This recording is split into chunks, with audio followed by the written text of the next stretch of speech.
¿Sabías que México ha sido escenario de algunos de los casos criminales más perturbadores en la historia de Latinoamérica? No estamos hablando de narcos ni cárteles, hablamos de algo mucho más oscuro. Personas que durante años operaron en las sombras, eliminando víctimas de formas que hoy siguen siendo tema de investigación. Bienvenidos a Top Criminales. En este video vas a descubrir las historias reales de los 7 asesinos seriales más famosos de México. Y te advertimos, lo que estás a punto de escuchar no es ficción, son casos documentados que marcaron para siempre la historia criminal del país. Desde el México del Porfiriato hasta la Ciudad de México del siglo XXI, estos criminales construyeron legados de terror que aún hoy generan escalofríos. Algunos fueron capturados tras décadas de impunidad, otros murieron antes de que la justicia los alcanzara, y uno incluso fue ovacionado en el Congreso después de salir libre. Pero antes de comenzar, si este contenido te interesa, suscríbete al canal y activa la campanita. Cada semana traemos casos reales de crimen, misterios sin resolver y las historias más impactantes del mundo criminal.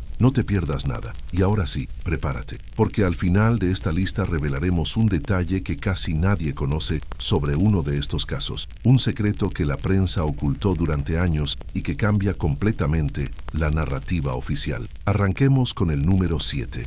Salmon, posición 7. Raúl Ociel Marroquín, el sádico, Ciudad de México, octubre de 2005. En los bares de la Zona Rosa, un área conocida por ser punto de encuentro de la comunidad LGBT, comenzaron a circular rumores inquietantes. Jóvenes desaparecían sin dejar rastro. Algunos de sus cuerpos aparecían días después en maletas abandonadas cerca del metro Chabacano. Las autoridades no tardaron en darse cuenta de que estaban frente a un patrón. Un asesino serial estaba operando. Su nombre, Raúl Ociel Marroquín Reyes, nacido en Tampico, Tamaulipas, el 1 de septiembre de 1980. Con apenas 25 años cuando fue capturado, este exmilitar de aspecto fornido y bien parecido utilizaba su apariencia para atraer víctimas. Su modus operandi era escalofriante en su simplicidad. Frecuentaba el cabaretito Neón, un bar gay en la calle Londres, entre Florencia y Amberes. Ahí trababa amistad con hombres jóvenes, les prometía encuentros íntimos. Los llevaba a su departamento en la avenida Andrés Molina Enríquez, número 4223, en la colonia Asturias. Pero lo que sus víctimas no sabían es que Raúl tenía un plan mucho más siniestro. Una vez en su departamento, los interrogaba sobre su situación económica. Si descubría que sus familias tenían recursos, los mantenía cautivos. Contactaba a sus familiares exigiendo rescates que iban desde 15,000 hasta 120,000 pesos. Y aquí viene lo más perturbador. Incluso si las familias pagaban, Marroquín eliminaba a sus víctimas mediante estrangulamiento.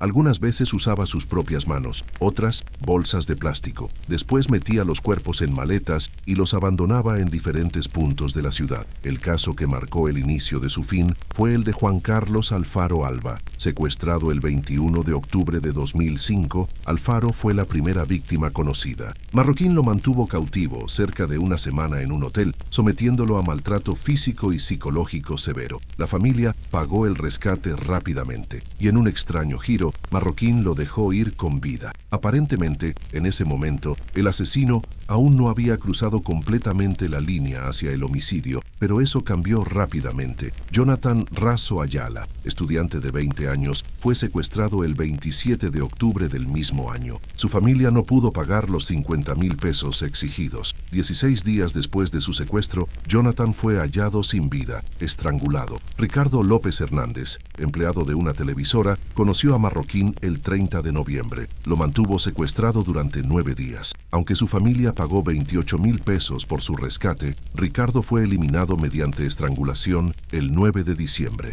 Armando Rivas Pérez fue secuestrado el 16 de diciembre. Ese mismo día, tras cobrar el rescate, Marroquín lo eliminó. Víctor Ángel Valderas fue otra de las víctimas confirmadas. En total, las autoridades lograron vincularlo con al menos 6 secuestros y 4 homicidios, aunque se sospecha que el número real de víctimas podría ser mayor. La captura llegó el 23 de enero de 2006. Genaro García Luna, entonces titular de la Agencia Federal de Investigación, anunció 3 días después el arresto de este criminal que había aterrorizado a la comunidad LGBT de la capital. Lo que más perturbaba a los investigadores era el perfil psicológico de Marroquín. Durante su interrogatorio, declaraciones que helaron la sangre de los presentes, afirmaba que le había hecho un favor a la sociedad, que una de sus víctimas era portadora de VIH y que, de cierta manera, había evitado la propagación del virus. Justificaba sus actos como si estuviera cumpliendo una misión de limpieza social. Los criminólogos lo bautizaron como el ángel exterminador, un término reservado para asesinos seriales con complejo narcisista. Creía genuinamente que sus actos tenían una justificación moral, que ante la sociedad sus delitos eran menores y hasta justificables. Pero aquí surge una de las grandes interrogantes del caso. Durante las investigaciones, Marroquín mencionó repetidamente a un cómplice, un hombre identificado como Juan Enrique Madrid Manuel. Según declaraciones, este individuo lo ayudaba a deshacerse de los cuerpos y mantenía con él vínculos emocionales muy profundos. Madrid Manuel nunca fue capturado. Hasta el día de hoy, permanece en la lista de los más buscados por secuestro y homicidio. Y según algunas teorías, la captura de Marroquín se dio precisamente tras una ruptura en su relación con este misterioso cómplice. ¿Era Raúl Ociel Marroquín realmente un hombre heterosexual cazando homosexuales por odio? ¿O su homofobia era en realidad una proyección de su propia sexualidad reprimida? Los expertos se dividen. Algunos lo comparan con John Wayne Gacy, el asesino estadounidense que violó y eliminó a 33 hombres jóvenes y cuya homosexualidad reprimida se considera factor clave en sus crímenes. En 2010, Raúl Ociel Marroquín fue sentenciado a 280 años de prisión. Actualmente cumple su condena en la penitenciaría de Santa Marta, Acatitla, en la Ciudad de México. Su caso puso en evidencia la vulnerabilidad de la comunidad LGBT frente a crímenes de odio y dejó una pregunta sin responder. ¿Cuántas víctimas más pudo haber tenido este asesino antes de que las autoridades finalmente lo detuvieran? Pero lo que hizo Marroquín palidece en comparación con el siguiente caso de nuestra lista. Robresem, posición 6. José Luis Calva, el caníbal de la Guerrero, 8 de octubre de 2007. Un departamento en la calle Mosqueta número 198, Colonia Guerrero, Ciudad de México. Los familiares de Alejandra Galeana Garavito, una joven de 32 años empleada de una farmacia, reportan su desaparición. Su último contacto conocido, su novio, José Luis Calva Cepeda. Cuando la policía llega al departamento número 17, lo que encuentran los perseguirá por el resto de sus vidas. En la cocina, un sartén con restos de carne humana recién frita. En el refrigerador, partes de un cuerpo desmembrado. En un armario, el torso de lo que claramente era una mujer. Y en un plato sobre la mesa, trozos de carne sazonados con limón y sal. José Luis Calva, al ver a los policías, se lanza por la ventana en un intento desesperado de huir. Cae varios pisos y sobrevive, aunque con lesiones graves. Es trasladado al hospital de Choco, mientras los investigadores continúan revisando su departamento. Lo que descubren después convierte este caso en uno de los más perturbadores en la historia criminal de México. Encuentran un manuscrito, una novela titulada Instintos caníbales o 12 días. En la portada, una foto de Anthony Hopkins interpretando a Hannibal Lecter en El silencio de los inocentes. La novela, que nunca fue publicada, describe en detalle actos de canibalismo,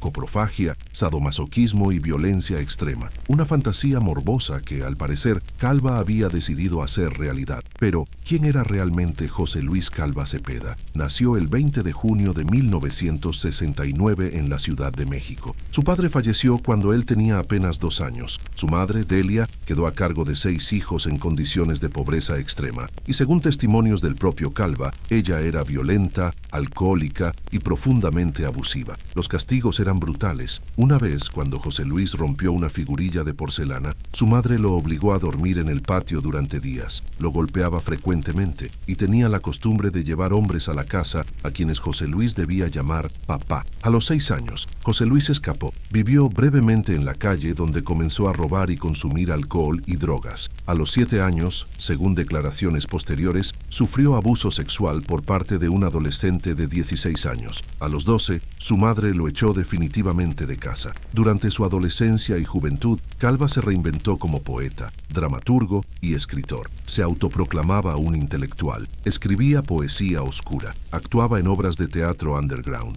y a través de estos círculos artísticos conocía mujeres. Su primera víctima documentada fue Verónica Consuelo Martínez Casarrubia, hallada descuartizada en Chimalhuacán, Estado de México. Posteriormente, una trabajadora sexual conocida como La Jarocha o Costeña apareció en condiciones similares en Tlatelolco en abril de 2007, pero fue Alejandra Galeana quien desató el operativo que finalmente lo capturó. Esta joven madre de 2 hijos conoció a Calva y rápidamente cayó bajo su influencia. Él la seducía con poemas, le hablaba de arte y literatura, pero detrás de esa fachada cultural se escondía un monstruo. Patricia Payán Vidaño, perita que examinó a Calva, reveló un detalle escalofriante. Antes de Alejandra, Calva había tenido otras parejas, y una de ellas, identificada como Elia, actuaba como su cómplice. Si Elia decía que una mujer no le convenía a José Luis, él se deshacía de ella, eliminándola. Otra expareja, Lidia Sánchez Valdés, proporcionó información crucial sobre la personalidad de Calva. Comentó que era obsesivo con la limpieza, se lavaba las manos y los genitales antes y después de tener relaciones sexuales, practicaba brujería,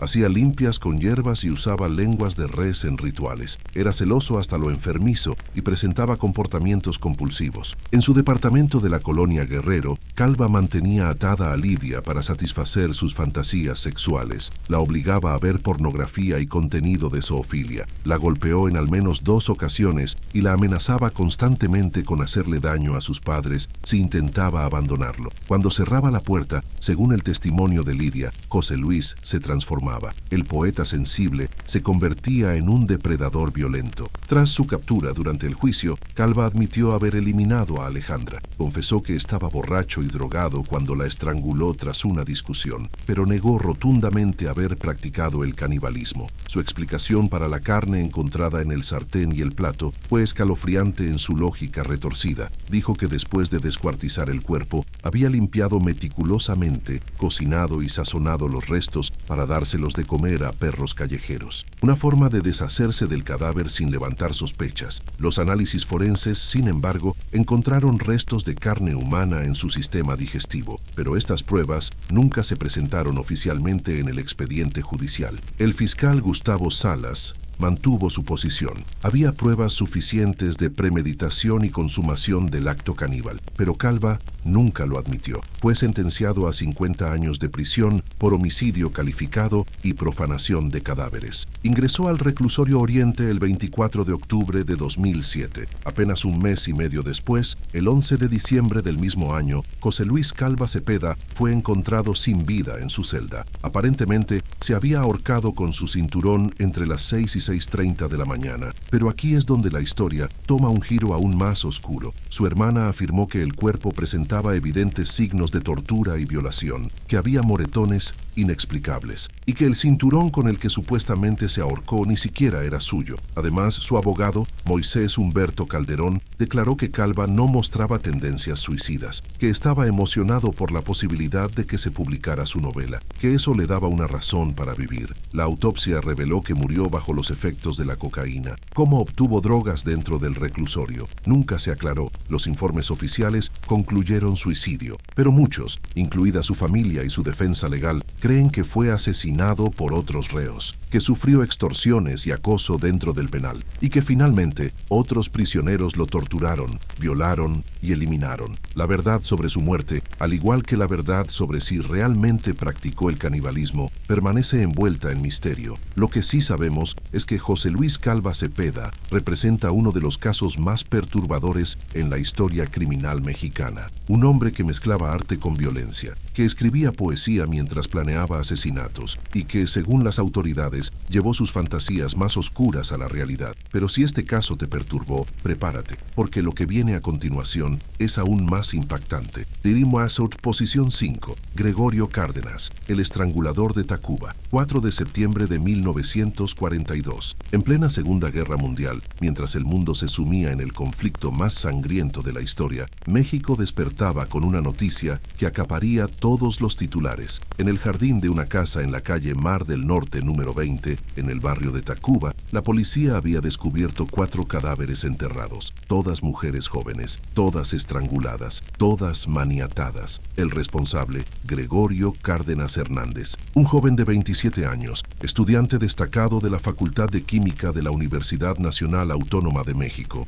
becario de Petróleos Mexicanos, de aspecto tímido, delgado, con gruesos lentes. Nada en su apariencia sugería que era capaz de semejantes actos, pero la historia detrás de estos crímenes es mucho más compleja de lo que parece. Gregorio Cárdenas nació en 1915 en la Ciudad de México. Su infancia estuvo marcada por problemas neurológicos. Una encefalitis temprana le causó daño cerebral que se manifestó en comportamientos anormales desde muy joven. A los 15 años comenzó a mostrar crueldad hacia los animales. Mataba pollos poniéndolos en el quicio de la puerta y cerrándola lentamente. Observaba su agonía con fascinación. Además, sufría de problemas de control de esfínter. Padeció enuresis hasta los 18 años, una situación humillante que, sumada al ambiente familiar disfuncional, moldeó su personalidad perturbada. La familia de Gregorio tenía historial de problemas mentales. Su padre sufría fuertes migrañas. 2 de sus hermanas padecían ataques de epilepsia y, según testimonios de compañeros de escuela, Gregorio era un niño tímido con una relación enfermiza con su madre, pero también mostraba conductas perturbadoras. Quemaba el cabello de sus compañeras, ofrecía dulces mezclados con excremento. Sin embargo, a pesar de todos estos indicadores de problemas serios, Gregorio demostró tener un coeficiente intelectual alto. Era un alumno destacado. Su desempeño académico le valió una beca de Pemex para estudiar química, y con ese apoyo económico se independizó de su madre y rentó la casa en Tacuba, donde posteriormente se descubrirían los cuerpos. Sus crímenes se concentraron en un periodo de apenas 23 días. Entre el 15 de agosto y el 2 de septiembre de 1942, Gregorio cometió 4 homicidios. La primera víctima fue María de los Ángeles González, conocida como Berta, una trabajadora sexual de 16 años. La recogió en la calle la noche del 15 de agosto de 1942, a bordo de su automóvil Ford modelo 1939. La llevó a su casa, mantuvieron relaciones sexuales. Y después, mientras ella se lavaba en el baño, Gregorio la estranguló con un cordón. Enterró su cuerpo en el jardín. En los días siguientes, eliminó a otras 2 trabajadoras sexuales. Una de ellas fue inicialmente identificada como Raquel González León,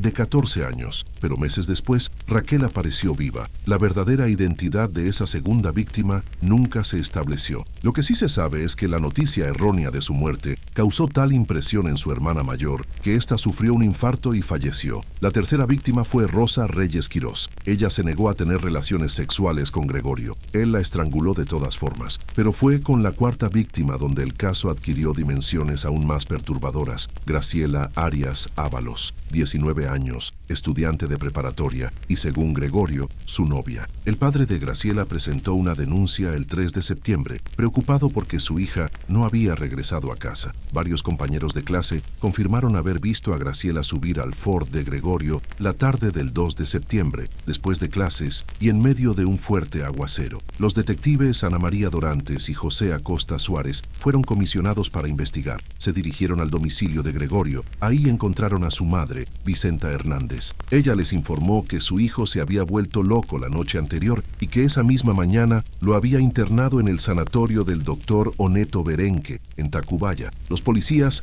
sospechando que era una coartada, acudieron al hospital. Interrogaron a Gregorio y en ese momento él les dijo algo que los dejó helados. Soy inventor, amigo. Soy el hombre invisible y hago invisibles a los hombres. Parecía estar genuinamente desconectado de la realidad. Pero cuando los detectives regresaron a su casa y comenzaron a excavar en el jardín, descubrieron la verdad. 4 cuerpos, todos estrangulados. Y en el caso de Graciela, algo aún más perturbador. Había sido violada repetidas veces después de muerta. Gregorio había practicado la necrofilia. El caso conmocionó a todo México. Era la primera vez que un asesino serial recibía tanta atención mediática en el país. Los periódicos lo comparaban con criminales legendarios como Jack el Destripador. Pero lo que más desconcertaba a la sociedad era su perfil. Este no era un criminal atávico, no era un delincuente analfabeto de clase baja, era un estudiante universitario, un joven de clase media con futuro prometedor, un muchacho educado que, según todas las apariencias, era un ciudadano respetable.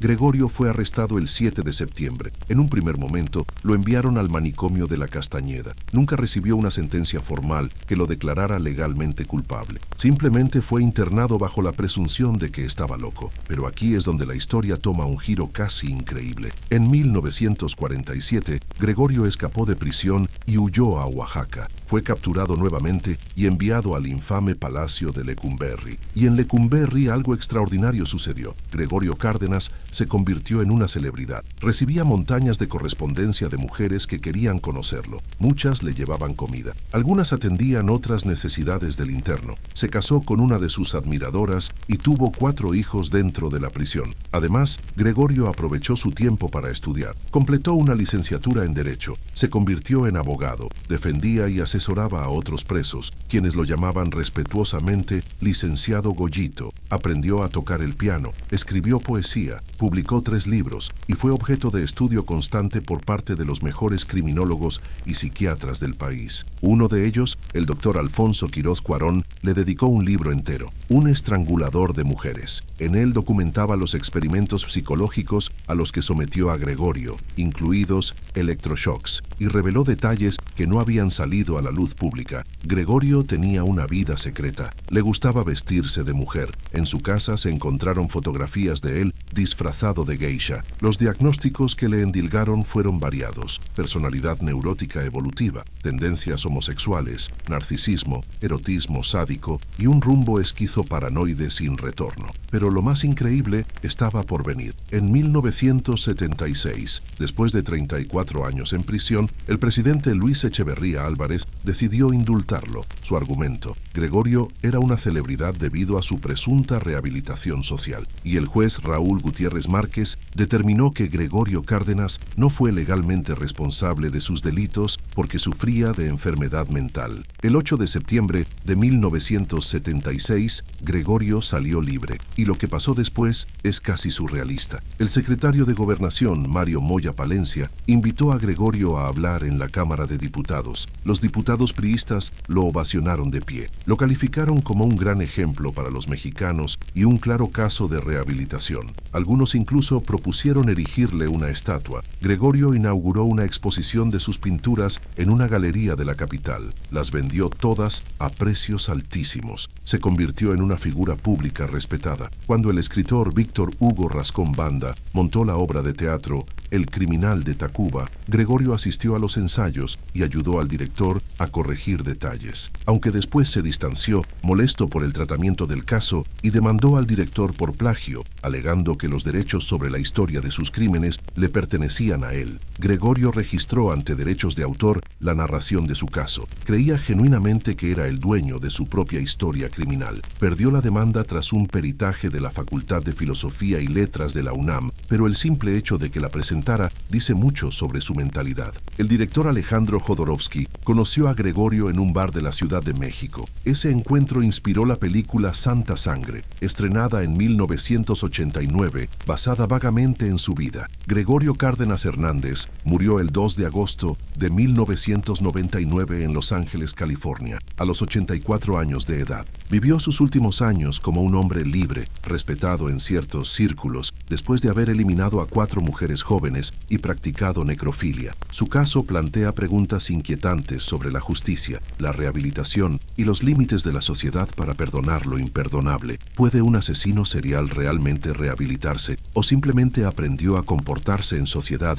mientras mantenía intacta su psicopatología? Nunca lo sabremos con certeza. Pero lo que sí sabemos es que Gregorio Cárdenas abrió la puerta a una conversación sobre asesinos seriales en México y preparó el terreno para casos aún más perturbadores, como el que viene a continuación. No Creun. Posición 4. Adolfo Constanzo, el padrino de Matamoros. 9 de abril de 1989. En un control rutinario de la policía mexicana en la carretera que conecta Matamoros con Reynosa, en el estado de Tamaulipas, detienen una camioneta. El conductor nervioso. El registro revela restos de marihuana. Tras horas de interrogatorio, el conductor confiesa algo que hará historia en la criminología mexicana. Pertenece a una secta de magia negra, una secta que utiliza un rancho para realizar sacrificios humanos rituales, una secta vinculada al narcotráfico. Cuando la policía llega al rancho Santa Elena, ubicado en el kilómetro 39 de esa misma carretera, lo que encuentran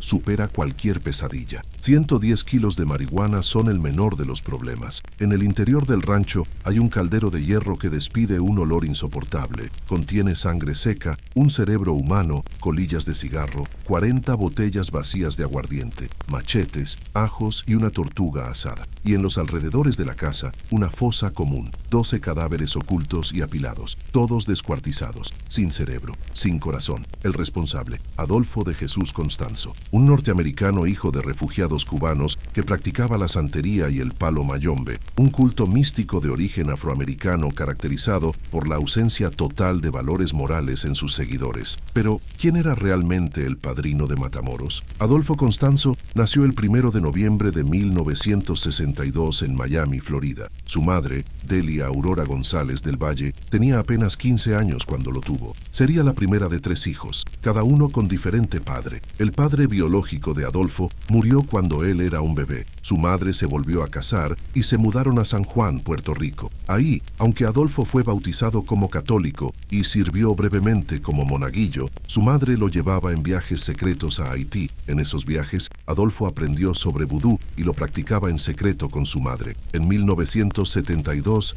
regresaron a Miami. Para ese entonces, Adolfo ya estaba profundamente inmerso en las religiones afroamericanas. A los 10 años, se convirtió en aprendiz de un sacerdote de palo mayombe en la pequeña Habana, un culto que involucra sacrificios de animales. Su padrastro murió de cáncer al año siguiente. Su madre se casó por segunda vez con un hombre involucrado en el tráfico de drogas y religiones vudú. Adolfo comenzó a recibir enseñanzas de un sacerdote haitiano. Pasaba sus tardes frecuentando clubes gay y cometiendo delitos menores, vandalismo, robo, estafa. Tanto él como su madre fueron arrestados numerosas veces por crímenes menores. Pero la madre de Adolfo creía que su hijo tenía habilidades psíquicas, y esa creencia se reforzó cuando alrededor de los 18 años, Adolfo supuestamente predijo que habría un intento fallido de asesinar al presidente Ronald Reagan. Efectivamente, poco después ocurrió el atentado. Adolfo se graduó de la secundaria con malas calificaciones. Pasó un semestre en una universidad comunitaria antes de abandonar. En 1983, a los 21 años, se consagró a Cadiempembe, el equivalente del diablo en el palo mayombe, y ese mismo año se mudó a la Ciudad de México. Ahí comenzó a construir su imperio criminal. Apuesto y bisexual, Adolfo consiguió trabajo como modelo, pero rápidamente descubrió que había más dinero en la lectura de cartas del tarot y en ofrecer servicios de limpieza espiritual. Su carisma le otorgó éxito inmediato en el submundo de la delincuencia. En 1984 conoció a Martín Quintana Rodríguez. Se convirtieron en amantes. Martín fue el primer miembro de lo que eventualmente se convertiría en un culto con más de 30 seguidores. También conoció a Omar Francisco Orea Ochoa, otro amante, otro seguidor leal. El grupo comenzó a vender servicios de adivinación y rituales de limpieza a la comunidad, pero sus clientes no eran personas comunes, eran gángsters, narcotraficantes, oficiales corruptos de la policía, y todos pagaban muy bien por los rituales que supuestamente les traerían buena suerte, protección y éxito en sus operaciones. Los rituales iniciales involucraban sacrificios de animales. Usaban desde pollos y cabras locales hasta animales exóticos como cebras y cachorros de león. En el apogeo de su carrera, Constanzo tenía más de 30 clientes adinerados. Había comprado un condominio de $60,000 en la Ciudad de México varios autos de lujo y había reclutado al menos a 4 miembros de la Policía Judicial Federal. En 1985, el culto escaló. Comenzaron a usar restos humanos en sus rituales. Inicialmente los obtenían profanando cementerios. En 1986, Constanzo conoció a miembros de la familia criminal Calzada. Les ofreció sus servicios como adivino, pero cuando intentó asociarse como socio de negocios, la familia rechazó su oferta. La respuesta de Constanzo fue brutal. 7 miembros de la familia Calzada aparecieron sin vida, sin cerebros, sin dedos, sin orejas y en uno de los cuerpos, sin columna vertebral. Constanzo se había fabricado un alfiler de corbata con parte de esa columna. Lo usaba como amuleto. Después se asoció con un cartel emergente, los hermanos Hernández, y en 1987 reclutó a quien se convertiría en la segunda al mando de su culto, Sara María Aldrete Villarreal, una joven divorciada, estudiante de antropología de la Universidad de Texas en Brownsville. También era porrista, tenía calificaciones sobresalientes y era la novia de Gilberto Sosa, un narcotraficante vinculado a los Hernández. Constanzo la sedujo, la adoctrinó y la convirtió en la madrina, la alta sacerdotisa del culto. Sara dirigiría a los seguidores cuando Constanzo no estuviera presente. En 1988, el culto se mudó al rancho Santa Elena en Matamoros, una casa en medio del desierto. Ahí comenzaron a ejecutar rituales aún más sádicos y sangrientos. Ya no profanaban cementerios, ahora secuestraban personas vivas. Sus víctimas eran enemigos de los cárteles, rivales del narcotráfico y extraños seleccionados al azar cuando Constanzo decidía que necesitaba un sacrificio específico. El rancho también funcionaba como punto de almacenamiento de cargamentos de cocaína y marihuana, y como refugio para esconderse de las autoridades. Los rituales seguían un patrón específico. Constanzo creía que los ingredientes esenciales para los calderos mágicos eran sangre y miembros humanos mutilados, preferiblemente cerebros de criminales o de personas con enfermedades mentales. Y lo ideal, según él, era que fueran de individuos de raza blanca, porque supuestamente eran más influenciables por el verdugo. Pero Constanzo hacía especial énfasis en un punto: la tortura era fundamental. El alma del sacrificado debía aprender a temer a su verdugo por toda la eternidad. Así quedaría sujeta a él para siempre, otorgándole poder. Sara Aldrete participaba activamente. Según testimonios de algunos sobrevivientes, ella misma torturó a algunas víctimas. En un caso, manipuló a Gilbert Sosa, un traficante de drogas, para que él mismo se colgara de una soga atada a su cuello, con las manos libres, en un intento desesperado de salvar su vida. El día anterior a su captura, habían realizado un sacrificio para asegurar el paso seguro de un cargamento de 800 kilos de marihuana, pero Constanzo sintió que la víctima no había sufrido lo suficiente, así que ordenó el secuestro y eliminación de otra persona. Y ahí fue donde cometieron el error que los llevaría a su fin. Seleccionaron a Mark Kilroy, un estudiante universitario estadounidense de medicina de 21 años. Estaba en Matamoros durante sus vacaciones de primavera. Lo secuestraron en las afueras de un bar, lo llevaron al rancho. 12 horas después de su captura, Mark Kilroy fue eliminado con un machetazo en la parte trasera del cuello mientras intentaba escapar. Su cuerpo fue descuartizado, le extirparon el cerebro, le amputaron las piernas y partes de su columna vertebral fueron utilizadas por Constanzo para fabricar otro amuleto. Pero Mark Kilroy no era una víctima anónima. Venía de una familia acomodada de Houston. Sus padres ofrecieron una recompensa de $15,000 por información sobre su paradero, y las autoridades estadounidenses ejercieron presión masiva sobre el gobierno mexicano para que lo encontraran. El 9 de abril, en ese control rutinario, detuvieron a Serafín Hernández.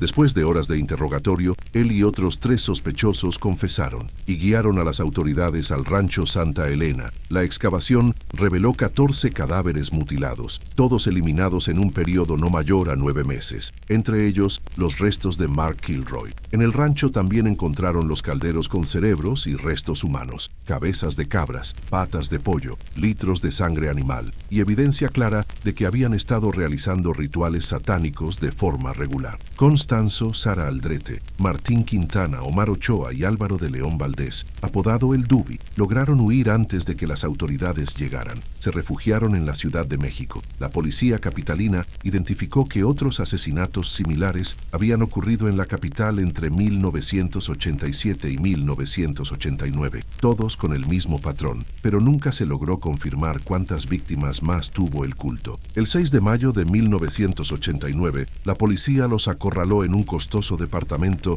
de la colonia Cuauhtémoc, en la calle Río Sena. Constanzo, determinado a no ir a prisión, ordenó a sus seguidores lanzar puñados de dólares por la ventana para distraer a los policías. Después de horas de enfrentamiento, Constanzo tomó una decisión final. Ordenó a Álvaro de León Valdés que le disparara a él y a Martín Quintana con una ametralladora. El Dubi, fiel hasta el final, obedeció. Cuando la policía finalmente entró, Constanzo y Quintana ya estaban sin vida. Sara Aldrete se declaró inocente, dijo que había sido víctima de la situación, que Constanzo la había retenido contra su voluntad, pero la policía encontró evidencia contundente de su participación activa en el culto, los secuestros, las torturas y los asesinatos. Fue sentenciada a 647 años de prisión, una condena récord en México hasta ese momento. Actualmente purga su sentencia en el Centro Femenil de Reinserción Social de Tepepán, en la Ciudad de México. Los demás miembros del culto recibieron condenas que van desde 30 hasta 60 años. El caso de los narcosatánicos marcó un antes y un después en la historia criminal de México. Mostró hasta dónde podía llegar la combinación de narcotráfico, religiones sincréticas y psicopatología, y reveló la existencia de redes de corrupción profundas que permitieron al culto operar durante años sin ser molestado. Pero lo más perturbador es que, según algunos investigadores, Constanzo pudo haber tenido muchas más víctimas de las que oficialmente se le atribuyen, víctimas cuyos cuerpos nunca fueron encontrados, sacrificios realizados en lugares que nunca se descubrieron. Y con esa pregunta sin respuesta, pasamos al siguiente caso de nuestra lista. Yaquio, posición 3, Francisco Guerrero, el chalequero, Río Consulado, Ciudad de México. Finales del siglo XIX. En sus márgenes comienzan a aparecer cuerpos de mujeres jóvenes, todas trabajadoras sexuales, todas violadas, todas degolladas, todas con mutilaciones en los genitales, el abdomen y el rostro. La prensa de la época bautiza al responsable con varios apodos: el destripador del Río Consulado, el destripador mexicano, el barbazul mexicano, pero el nombre que permanecería en la historia es el chalequero. Su nombre real, Francisco Guerrero Pérez, aunque también usaba el alias de Antonio Prida, y su leyenda negra lo convertiría en el primer asesino serial registrado en la historia criminal de México. Pero existe una conexión fascinante con otro criminal legendario. En esa misma época, al otro lado del mundo, en Londres, Jack el Destripador estaba sembrando el terror. Los dos operaban simultáneamente. Los dos atacaban trabajadoras sexuales. Los dos mutilaban a sus víctimas con crueldad extrema. Y los dos se convirtieron en símbolos del mal de su tiempo. La diferencia es que Jack el Destripador nunca fue capturado. El chalequero, sí, 2 veces. Francisco Guerrero Pérez nació en 1840 en alguna parte del Bajío, en la región centro de México. Fue el 11º hijo de una familia sumida en la pobreza extrema. Su padre estaba ausente. Su madre era violenta y lo maltrataba constantemente, probablemente debido a la frustración de criar 11 hijos en condiciones miserables. A los 22 años, en 1862, Francisco emigró a la Ciudad de México para trabajar como zapatero. Se instaló en el barrio de Peralvillo,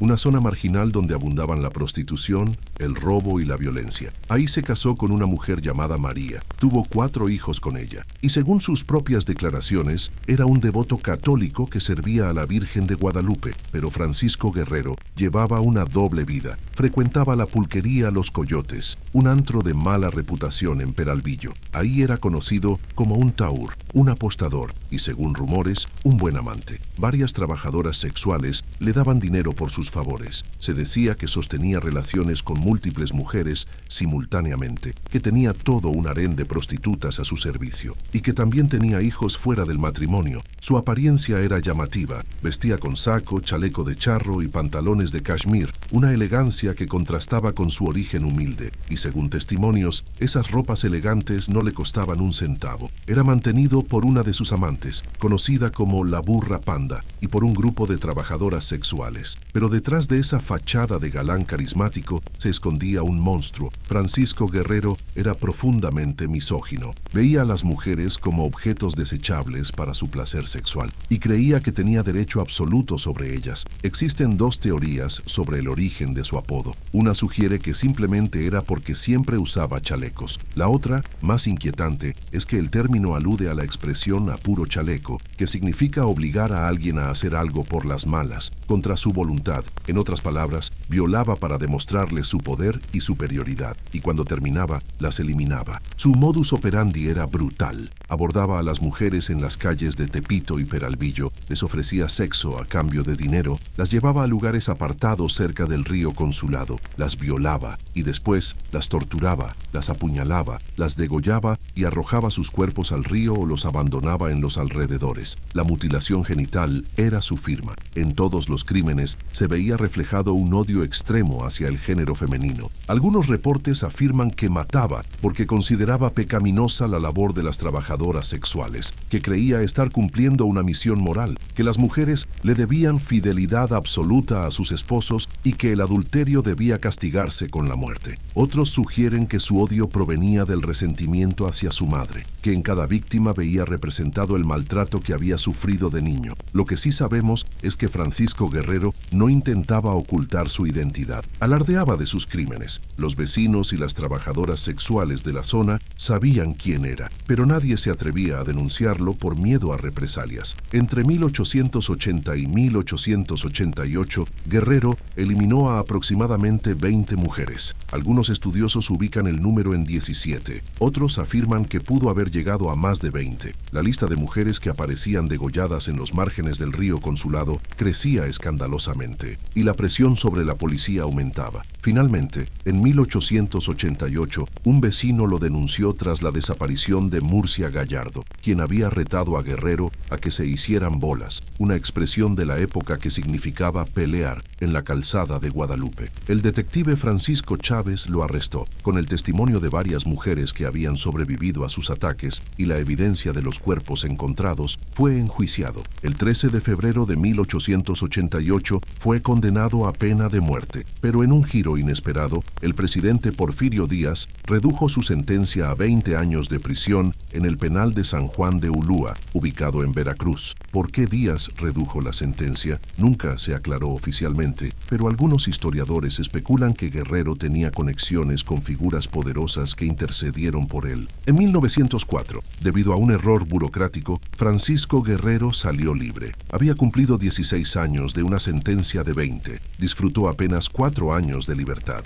En 1908 volvió a eliminar. Esta vez la víctima fue una mujer de la tercera edad. Se desconoce si era trabajadora sexual. Lo que sí se sabe es que un menor de edad identificado como José Inés Rodríguez fue testigo de la violación, tortura y homicidio. El niño declaró ante las autoridades. Y con su testimonio, Guerrero fue capturado por segunda vez. Ahora sí, no habría clemencia. Fue sentenciado a pena de muerte. Pero Francisco Guerrero nunca llegó a ser ejecutado. Fue recluido en el Palacio de Lecumberri. Y ahí, en noviembre de 1910, el mismo año en que estalló la Revolución Mexicana, fue hallado inconsciente en su celda. Lo trasladaron al Hospital Juárez. Fue declarado sin vida. Existen diferentes versiones sobre la causa de su fallecimiento. Algunos reportes dicen que fue tifoidea, otros mencionan tuberculosis, y una tercera versión afirma que fue por una contusión y una tromboembolia tras un accidente. La verdad es que nunca se aclaró, y con su muerte se perdió la oportunidad de que la justicia lo ejecutara formalmente. El caso de El Chalequero es fascinante por varias razones. Primero, porque representa el nacimiento de la criminología moderna en México. Uno de los primeros expertos en el tema, Carlos Rumañac, declaró que Guerrero era un criminal criminal nato, que no existía información suficiente para suponer que cometió los homicidios motivado por una compulsión sexual irresistible, que los perpetró por un impulso violento y consciente. Segundo, porque su perfil desafía muchos de los estereotipos sobre asesinos seriales. No era un solitario marginado, era carismático, tenía familia, tenía amantes y era en muchos sentidos integrado a su comunidad, aunque ésta lo temiera. Tercero, porque su caso coincide temporalmente con Jack el Destripador, permitiendo comparaciones fascinantes sobre cómo dos sociedades diferentes lidiaron con asesinos seriales en la misma época. Y cuarto, porque su historia muestra que México ha tenido asesinos seriales tan prolíficos y perturbadores como cualquier otro país, aunque históricamente hayan recibido menos atención internacional. El chalequero abrió el camino, y después de él, México vería surgir casos aún más impactantes, como los que nos faltan por cubrir en esta lista. Nura Ayers. Posición 2. Las Poquianchis. Enero de 1964. San Francisco del Rincón, Guanajuato. Una mujer logra escapar de lo que ella describe como un infierno en la tierra. Llega a la comandancia de policía en León y con voz temblorosa narra una historia que parece sacada de la peor pesadilla imaginable. Ella y decenas de otras mujeres habían sido secuestradas, esclavizadas, violadas, torturadas y obligadas a prostituirse en varios burdeles de la región. Las que enfermaban, envejecían o se negaban a obedecer eran eliminadas, y muchas de ellas habían sido enterradas en fosas clandestinas. Las responsables, 4 hermanas: Delfina, María de Jesús, María del Carmen y María Luisa González Valenzuela, conocidas en la región como las Poquianchis. Y cuando las autoridades finalmente excavaron en los terrenos señalados por la denunciante, descubrieron que la historia era aún peor de lo que imaginaban. Se encontraron decenas de cadáveres, restos óseos, ropas de mujeres, bebés y evidencias de tortura sistemática. El número oficial de víctimas confirmadas es de 91, pero la prensa amarillista de la época afirmó que el número real podría ascender a 150 o incluso más, lo que las convertiría, sin lugar a dudas, en las asesinas seriales más prolíficas en la historia de México. Pero, ¿cómo 4 hermanas lograron operar una red de trata de personas, prostitución forzada y asesinatos durante casi 2 décadas sin ser detenidas? La historia de las Poquianchis comienza en El Salto, Jalisco, a principios del siglo XX. Su padre, Isidro Torres, era alguacil para el Cuerpo de Policía Rural durante el gobierno porfirista. Su trabajo consistía en ejecutar a los delincuentes del pueblo y obligaba a sus pequeñas hijas a presenciar esas ejecuciones. Isidro Torres era descrito como machista, prepotente, alcohólico, violento y golpeador. Maltrataba brutalmente a su esposa, Bernardina Valenzuela, quien a su vez descargaba esa violencia en sus hijas. Bernardina era una fanática religiosa. Los castigos que imponía a las niñas las colocaban en un estado de pánico constante. Las golpeaba con rosarios, las encerraba durante días, las sometía a humillaciones públicas. En ese ambiente de violencia extrema, las 4 hermanas crecieron sin conocer amor, compasión o respeto, solo miedo, dolor y odio. María del Carmen fue la primera en intentar escapar. Se fugó con su novio, pero su padre los encontró y como castigo encerró a María del Carmen en la prisión municipal durante 14 meses. Ahí fue olvidada cuando su padre tuvo que huir tras cometer un homicidio. El finado era un hacendado llamado Félix Ornelas, sospechoso de diversos delitos. Murió durante un intento de arresto al recibir varios disparos por la espalda por parte de Isidro Torres. Con ese acto, Torres se convirtió en prófugo de la justicia, abandonó a su familia y nunca más se supo de él. María del Carmen logró salir de prisión gracias a un hombre de alrededor de 50 años, dueño de una tienda de abarrotes. A cambio de casarse con él, la liberó. Fruto de esa relación, nació un hijo. La familia Torres Valenzuela se vio forzada a cambiar su apellido por el de González para evitar posibles represalias y poder huir del pueblo. En 1935, la familia vivía en pobreza extrema.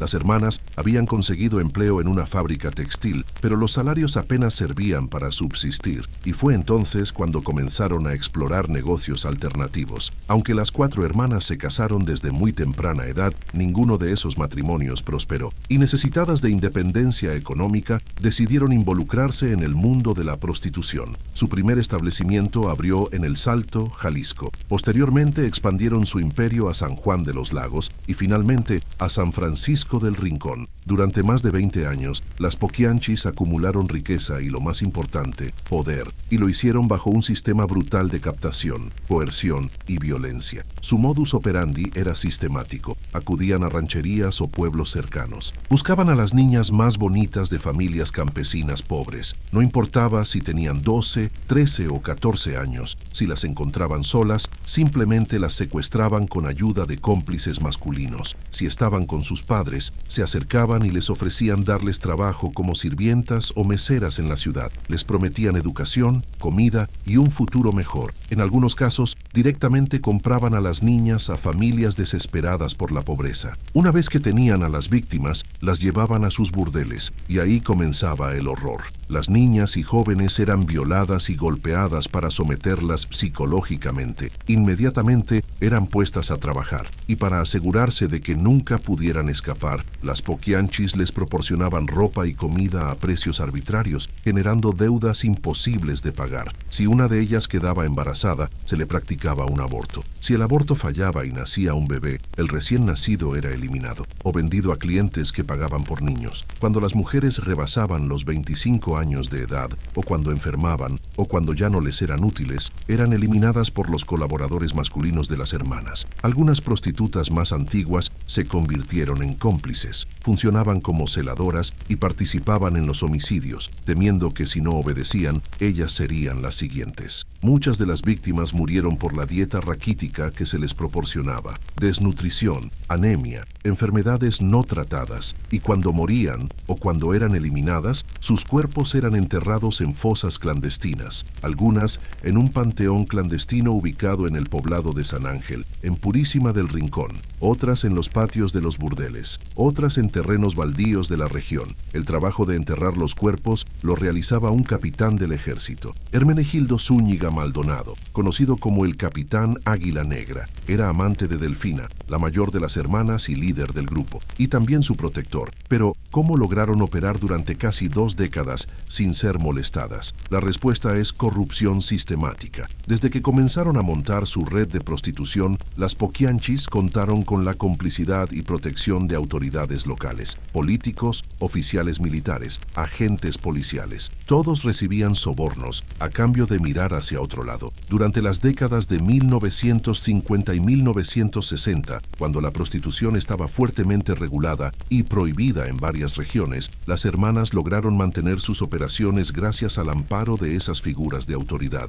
La red de las Poquianchis no era un secreto, era un secreto a voces. Todos en la región sabían lo que estaba pasando, pero nadie se atrevía a denunciar, por miedo, por complicidad, o porque también se beneficiaban del sistema, hasta que Catalina Ortega logró escapar en 1964. Llegó a León, presentó su denuncia, y las autoridades no tuvieron más remedio que actuar ante la presión pública que generó su testimonio. El 12 de enero de 1964, Delfina, María de Jesús y María Luisa fueron detenidas en San Francisco del Rincón. María del Carmen había muerto en 1949 de cáncer, antes de que el imperio criminal de sus hermanas fuera descubierto. Durante los meses siguientes, las excavaciones revelaron la magnitud del horror. Decenas de cadáveres, bebés, evidencia de tortura sistemática. Las 3 hermanas detenidas fueron acusadas de lenocinio, secuestro y homicidio calificado. Fueron sentenciadas a 40 años de prisión, la pena máxima en México en aquel momento. Delfina, la Poquianchis mayor, fue la primera en morir tras las rejas. Falleció en la cárcel de Irapuato el 17 de octubre de 1968 a los 56 años de edad.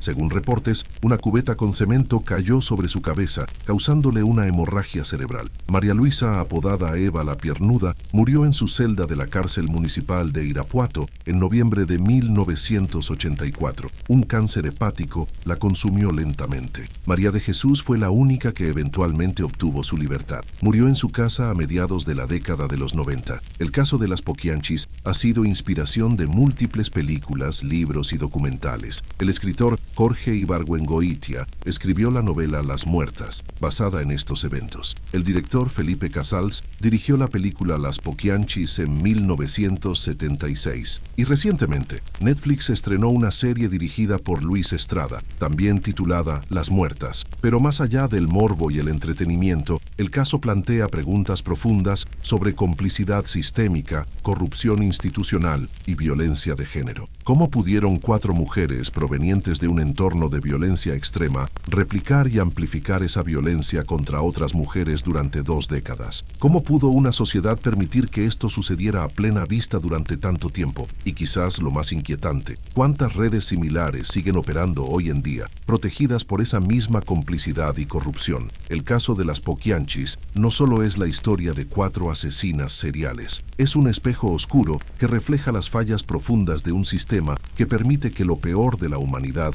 florezca cuando hay impunidad. Pero aún nos falta el caso número 1. Y te advertimos, es el más perturbador de todos. Mani Saintus, posición 1, Juana Barraza, La Mataviejitas, 25 de enero de 2006. Colonia Moctezuma, primera sección, delegación Venustiano Carranza, Ciudad de México. Un hombre llamado Joel regresa a su domicilio. La puerta de su casera, Ana María de los Reyes Alfaro, una mujer de 89 años, está abierta. Algo no está bien. Joel entra y lo que ve lo paraliza. Ana María yace en el suelo, estrangulada. Y al otro extremo de la habitación, una mujer robusta, de aproximadamente 1,75 m de altura, vestida con un abrigo color rojo, lo mira fijamente. La mujer comienza a caminar hacia la puerta. Joel intenta moverse pero no puede. El shock lo ha dejado inmóvil. La ve salir, caminar por la calle, alejarse tranquilamente. Finalmente Joel reacciona. Sale corriendo. Grita: «¡Atrapen a esa mujer! ¡Atacó a Ana María!». 2 policías que patrullaban cerca lo escuchan. Persiguen a la mujer. No es fácil reducirla porque es fuerte y se resiste, pero finalmente lo logran. En ese preciso momento termina la carrera criminal de Juana Barraza Samperio, de 48 años de edad, la verdadera y única Mataviejitas, la dama del silencio, como le gustaba que la llamaran en el gimnasio de lucha libre. Pero también sale a la luz una trama que había llevado a 2 inocentes a la cárcel y que revela la impotencia política, policial y judicial de una ciudad rebasada por el crimen. Retrocedamos, porque la historia de Juana Barraza es mucho más compleja de lo que parece. Juana nació el 27 de diciembre de 1957 en Epazoyucan, Hidalgo, según sus documentos oficiales, aunque otras fuentes ubican su nacimiento en Pachuca de Soto, también en Hidalgo. Lo que sí está documentado es que ese mismo día comenzó su desgraciada infancia. Su padre decidió abandonarlas a su madre, Trinidad Barraza Ávila, y a ella sin siquiera levantarla en brazos. Trinidad era alcohólica y en una reunión con otras personas, a cambio de 3 cervezas, accedió a que un hombre se llevara a Juana para que tuviera relaciones con ella. Juana tenía 13 años, quedó embarazada de ese hombre y posteriormente engendró otros 6 hijos con él, aunque las circunstancias exactas de esa relación nunca se aclararon completamente. José Enrique Lugo Barraza, su hijo mayor, fue eliminado a los 24 años de edad. Ese evento marcó profundamente a Juana. Algunos psicólogos sugieren que fue un factor desencadenante de su odio hacia las mujeres mayores, a quienes veía como representaciones de su madre abusiva.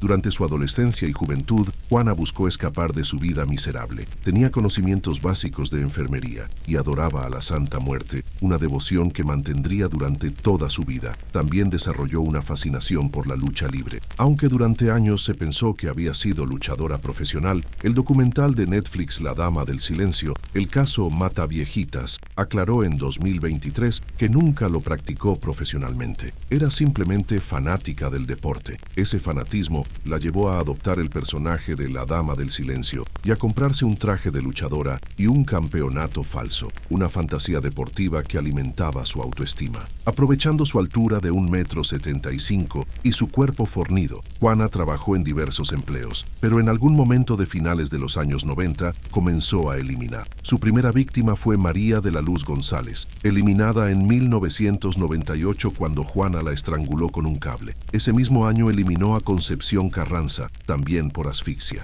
Su modus operandi era calculado. Se hacía pasar por enfermera, trabajadora social o empleada de programas gubernamentales de asistencia. Tocaba las puertas de domicilios donde vivían ancianas solas, les ofrecía ayuda, les hablaba de apoyos económicos del gobierno, les proponía revisar su presión arterial o hacerles compañía. Las ancianas, vulnerables y confiadas, la dejaban pasar. Una vez dentro, Juana esperaba el momento oportuno y entonces las estrangulaba. Usaba cables, medias, estetoscopios o sus propias manos. Después robaba lo que encontraba de valor. No forzaba cerraduras, no se preocupaba por las pistas que dejaba. Era descuidada, casi temeraria, y sin embargo, durante años, las autoridades no lograron capturarla. Los años siguientes, la lista de víctimas aumentó exponencialmente. 2 en 1999, 2 en 2001, 4 en 2002, 12 en 2003, 17 en 2004, 11 en 2005 y una en 2006, cuando todavía no había terminado enero y fue capturada. El número oficial de víctimas confirmadas es 16 o 17, dependiendo de la fuente, pero las autoridades han relacionado a Juana con al menos 49 homicidios de ancianas entre 1998 y 2006, y algunos investigadores creen que el número real podría ser aún mayor. Pero aquí viene una de las partes más perturbadoras de esta historia, y es la incompetencia absoluta de las autoridades. Durante años, la policía y los medios de comunicación insistieron en que la mataviejitas era un hombre, o un travesti, o un hombre disfrazado de mujer. Su razonamiento, la fuerza necesaria para estrangular a las víctimas, sugería que era varón. Bajo esa premisa, arrestaron a 2 personas inocentes. El primero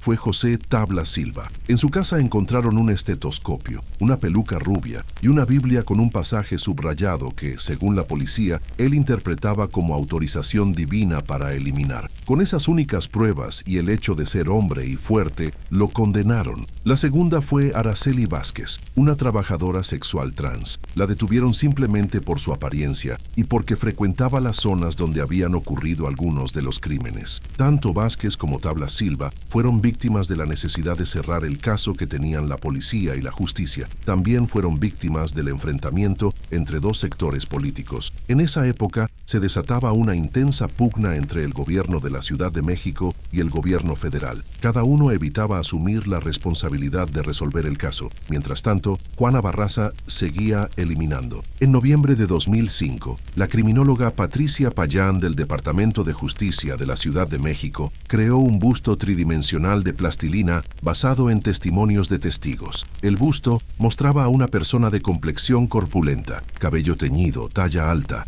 vestida con ropa roja. Después del arresto de Barraza, los medios elogiaron el supuesto parecido del busto con ella, especialmente el hecho de que tanto el boceto como Juana vestían un suéter de color rojo. Lo que los medios no mencionaron es que Juana había aparecido meses antes en un programa de televisión nacional, entrevistada sobre lucha libre usando ese mismo suéter rojo, y nadie la identificó. La incompetencia era monumental. Cuando finalmente fue detenida el 25 de enero de 2006, Juana en un primer momento negó ser la mataviejitas. Solo aceptó, ante el peso de los testigos y la evidencia, haber eliminado a Ana María de los Reyes Alfaro, su última víctima. A la psicóloga que le hizo los exámenes psicométricos, Juana le contó que esa mañana andaba por la calle en busca de un trabajo cuando vio a la anciana cargando 2 bolsas pesadas. Según su relato, se le acercó y le ofreció acompañarla hasta su casa para ayudarla y ver si le daba trabajo. Una vez adentro, Ana María le ofreció pagarle 22 pesos por una docena de ropa que había planchado. Eso enfureció a Juana, quien escuchó decir a la mujer: "Así son las gatas". En ese momento, algo se rompió dentro de ella y la estranguló con el estetoscopio que llevaba como parte de su disfraz de enfermera. Durante el juicio, Juana dio su propia explicación para sus crímenes. Odiaba a las señoras porque mi mamá me maltrató, me pegaba y siempre me maldecía. Un día me regaló con un señor grande y yo fui abusada. Por eso odiaba a las señoras. Yo sé que no es excusa. No merezco perdón ni de Dios ni de nadie, pero ya lo hice. El 31 de marzo de 2008, Juana Barraza Samperio fue condenada a 759 años de prisión por 12 robos y el asesinato de 17 adultas mayores, una de las condenas carcelarias más grandes en la historia de México. Actualmente permanece recluida en el Centro Femenil de Reinserción Social Santa Marta, Acatitla. Ahí vende comida al interior del penal y quienes la han probado aseguran que tiene buen sazón. Recientemente fue trasladada al hospital de Xoco tras sufrir una caída que le causó una fractura en el fémur. Su salud ha deteriorado con los años. El caso de Juana Barraza plantea múltiples interrogantes. Desde la perspectiva criminológica, desafió todos los perfiles tradicionales de asesinos seriales. La criminología siempre ha tenido un sesgo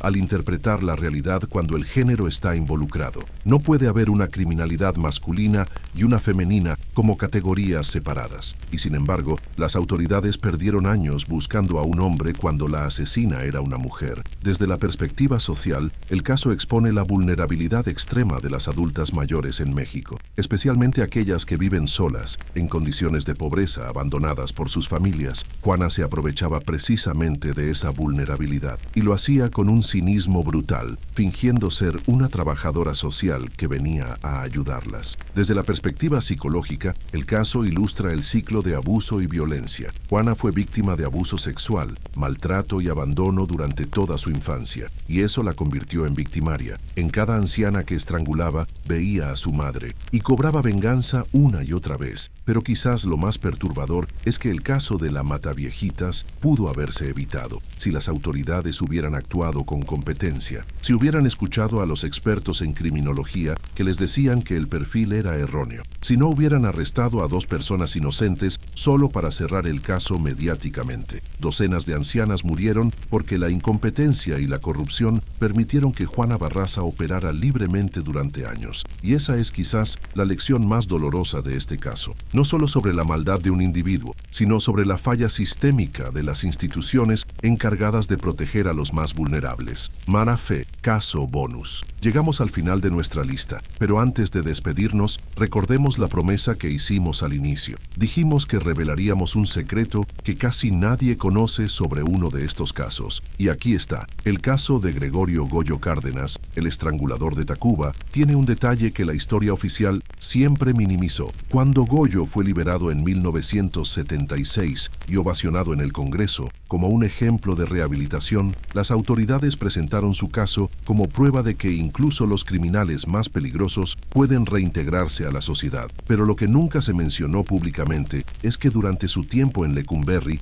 Goyo tuvo acceso a otros presos. Y según testimonios de guardias y reos que nunca fueron oficialmente documentados, varios prisioneros más jóvenes denunciaron ante las autoridades penitenciarias que Goyo los había agredido. Esas denuncias fueron silenciadas, nunca se investigaron, porque la narrativa de la rehabilitación ejemplar era demasiado importante para el gobierno de Echeverría. En otras palabras, el hombre que estrangulaba mujeres, practicaba necrofilia y se consideraba un ángel exterminador, supuestamente había sido rehabilitado, pero la realidad es que simplemente aprendió a ocultar mejor sus impulsos o encontró nuevas víctimas dentro del sistema penitenciario que nunca fueron escuchadas. Cuando salió libre y se convirtió en abogado, algunas de las personas que defendió alegaron posteriormente que Goyo las había manipulado psicológicamente, que usaba sus conocimientos de criminología y psicología para controlarlas y que su comportamiento seguía siendo profundamente perturbador. Pero como ya era una celebridad y un símbolo de la supuesta efectividad del sistema penitenciario mexicano, nadie quiso investigar más a fondo. Esa es la verdad incómoda detrás de uno de los casos más famosos de asesinos seriales en México. Un sistema que prefirió la narrativa conveniente sobre la verdad,